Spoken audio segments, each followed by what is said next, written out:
Hey friend, Roger Christofferson here again with another first listen review. Thought twice about doing this one, but I know there's probably some people out there that are probably wondering what this is. So I listened to it all night last night. I actually put it on and listened to it all as I was sleeping before I went to bed, and this morning was the first thing I had on. Gave it a few run-throughs, and it is Yes, and their new release called Yessingles. And basically what it is it's a vinyl release of, I dug out my turntable. It's a vinyl release of all the singles from like 71 up through whatever year that was that 90125 came out. And that's nothing before that. The first two albums, there's none of the singles off of that. It looks like they start with what they consider anything that was a top 40 hit, and I think that's what they're just including in this, but they're not really being specific. So then maybe there's a single I'm forgetting or something between then and 82, 3, whatever year that was. I can't even remember now. It's driving me crazy. But anyway. So it's out on vinyl. They get the black, or there's a splattered yellow version of it, which I don't care about. Any of that stuff personally, never have cared about. I think that, and sometimes this type of thing is considered a money grab. I know some people didn't like me using that term, but if it, the shoe fits, that's one of those cases. This seems like it might be one of those cases where there's putting something out there in a fancy cover. It's Rhino Records. They have a habit of doing this type of thing. Cleopatra is one of those other records labels that likes to just repackage things that have already been out there and don't do anything different to it and call it something different with a different cover. And this isn't quite that bad. It is, I don't know, maybe not 100% money grabs, because if you're a fan and you want a collection of all the singles from them and all in just running order, then this is for you. If that's not your thing, then this isn't going to be for you at all. The other thing I noticed on here is that it's not like a complete, it's not like a remaster or anything like that, but some of the versions on here are the remastered versions from other releases, like America's a 2003 remaster. Wonder Stories is a 13 remaster. Don't Kill the Whales in 07. Into the Lens and Owner of Lonely Heart are both remasters from earlier versions. This And You and I Part 1, the promo radio edit, is supposedly unreleased before.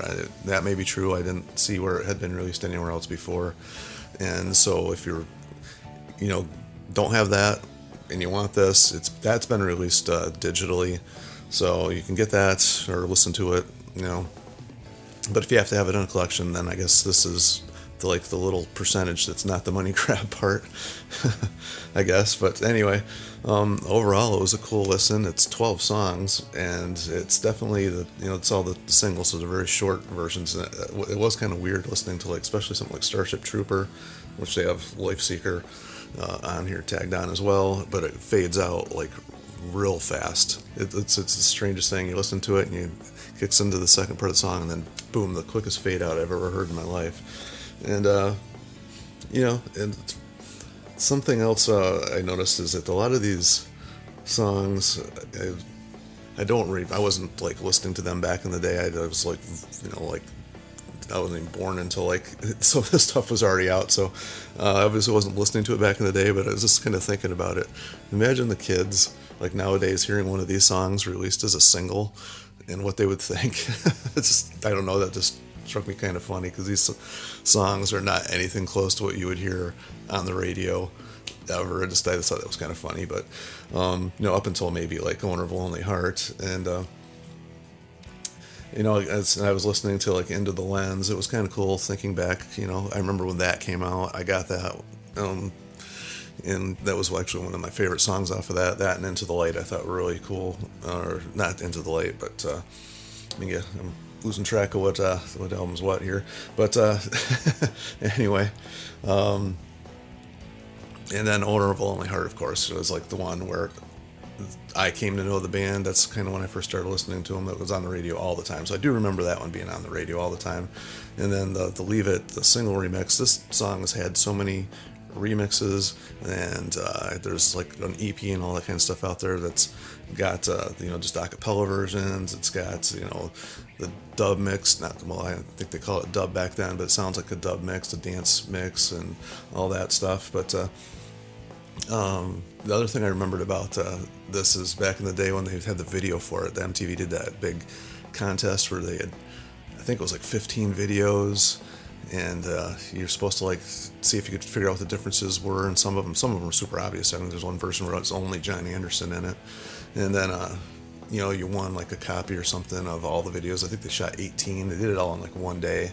Godley and Cream was like a big production team that did videos back in the day, and they did this video, and I just remember seeing that on MTV like all the time. So it was just kind of fun. This brought back some memories. It was kind of cool for that version, although I'm obviously forgetting a couple things here as I'm doing this like on the fly. But anyway, I'm sure somebody out there will correct anything I've done wrong. So that's what this is all about, just sitting around talking about it, just giving my personal opinion on it. I mean, this isn't like the definitive opinion. That's not the way I want to come across at all.